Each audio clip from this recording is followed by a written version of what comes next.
Йод дегеніміз адам ағзасындағы қалқанша безінің дұрыс жұмыс жасауына және одан тироксин гормонының бөлінуіне қатысатын маңызды элемент болып саналады. Йод күнделікті адамға 100-150 микрограмм шамасында керек. Егер ол жетіспейтін болса, зоб ауруы дамиды. Суретте көрсетілгендей, мына жерде гипотиреоз деген гипо төмен деген білдіреді, ал гипер деген артық дегенді білдіреді. Яғни ағзада артық болса, гипертирозды деген ауру дамиды.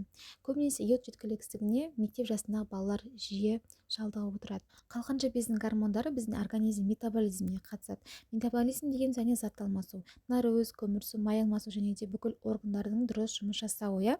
Егер бұл жетіспейтін болса, барлық жүйеден, яғни орталық жүйке жүйесі, жүрек қан тамырлар жүйесі, асқазан ішек жолдары, теріде және де жыныс жүйелерінің барлығында өзгерістер болады. Яғни тоқталып кететін болса, орталық нерв жүйесінде егер йод жетіспейтін болса, мидың қызметі бұзылады. Адам яғни интеллект төмендейді, зейінді жинақтау, есте сақтау қабілеті төмендейді. Көбінесе гипотиреоз кезінде есте сақтау қабілетінің төмендігіне науқастар жиі шағымданып отырады. Сонымен қатар адам шаршағыш болады, делсал болады, депрессия, яғни айналасында болып жатқан нәрселер түк қызық емес, яғни барлығына бей-жай түрде қарай бастайды және әлсіздік жиі кездеседі. Қалқанша бездің осындай бұзылыстар кезінде науқастарда жаңа айтқандай нариз, май, көмір салмасы бұзылатындықтан оларда артық салмақ пайда бола бастайды. Және де қанша диета жасаса да оларға көмектеспейді. Және асқазан ішек жолдары кездерінде бұзылыстарына байланысты іш қату, яғни запор жиі кездеседі. Және жүрек қан тамырлар жүйесі бойынша олардың қан қысымы төмен болады және де аритмия пайда болады. Және де бізде жыныс жүйесі бойынша әйел адамдарда етеккір циклосының бұзылуы және де оларда бедеуліктердің жиі кездесуі, ерлерде импотенция деп айтылады. Осындай диагноздар жиі қойылып отырады. Және де тері бойынша ол тері құрғақ болады, серпімділігін жоғалтады. Егер уақыт өте келе йод тапшылығы ұлғая беретін болса, эндемиялық зоб қалып келеді. Ол жөтелуді, жұтынуды қиындататындықтан тұншығу ұстамасына дейін алып келуі мүмкін. Сонымен қатар пациенттерде ұйқышылдық, тәбеттің төмендеуі, шаштың түсуі деген шағымдар жиі кездесіп жатады. Йод тапшылығы ерте жаста балаларда жүйке жүйесінің бұзылыстарына, кретинизмге алып келеді. Ал егер жүкті әйелге жетіспейтін болса, ол іштегі бала өлі тууы мүмкін, немесе түсік тастауы мүмкін сияқты түрлі патология жағдайларға алып келеді. Йод тапшылық бір жастағы балалар үшін өте қауіпті. Жаңа айтқандай орталық нерв жүйке жүйесінде өзгерістер болады. Ол зақымданады, ойлау қабілеті бойынша бала артта қала бастайды. Яғни бір зерттеулерге байланысты 15% мектеп оқушылары оқу бағдарламасын меңгеруде осындай қиындықтардың бар екендігін сезген. Өйткені жаңа айтқандай, олардың есте сақтау қабілеті төмендейді де, олар программаны меңгеруі қиындай береді. Йод ағзада өсу, психикалық дамуды реттейді. Яғни бір сөзбен айтқан кезде адам өмірінің сапасына әсер етеді. Йодтың негізгі рөлі қалқанша без гормондарының синтезіне қатысу. Ал қалқанша без гормондарының қызметіне тоқталатын болсақ, біріншіден ол ұрықтың бас миының дамуына әсер етеді. Баланың ақыл ойының дамуына да жауапты болып саналады. Энергия алмасу, белок синтезін ынталандырады, иммунитет жүйесіне әсер етеді. Егер ағзаға йод жетіспейтін болса, иммунитет жүйесі төмендеп, адамдар жиі ауруға шалдығатын болады.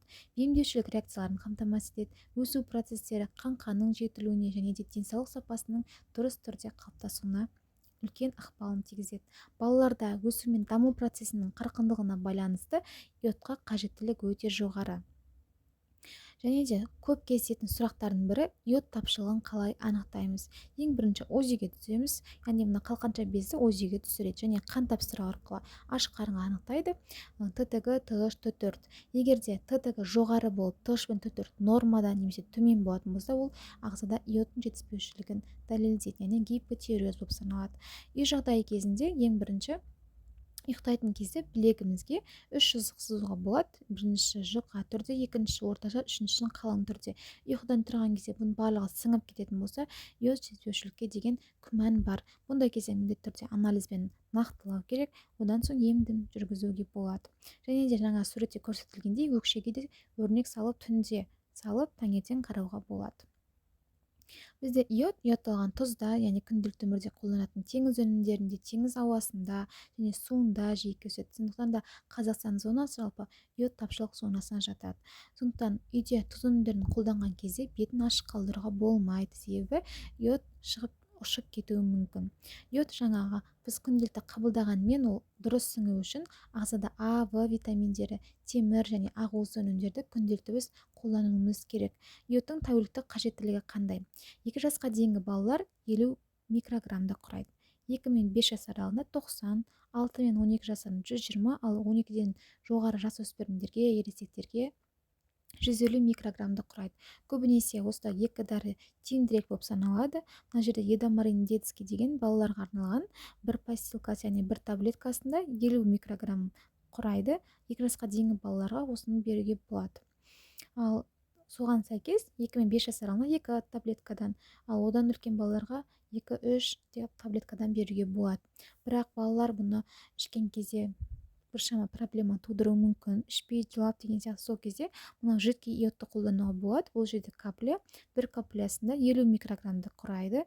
Тура осылай өлшеп бере аласыз. Ал үлкен ересектер күнделікті мысалға суға таңертеңгі уақытта тамақтанып болған соң суға 3 тамшы тамызу арқылы қолдануға болады. Дегенмен аталған препараттарды өз бетінше қолдануыңызға болмайды. Міндетті түрде анализ тапсырып, терапевт, эндокринолог маманның көмегіне жүгінуіңіз керек. Денсаулықтарыңыз мықты болсын.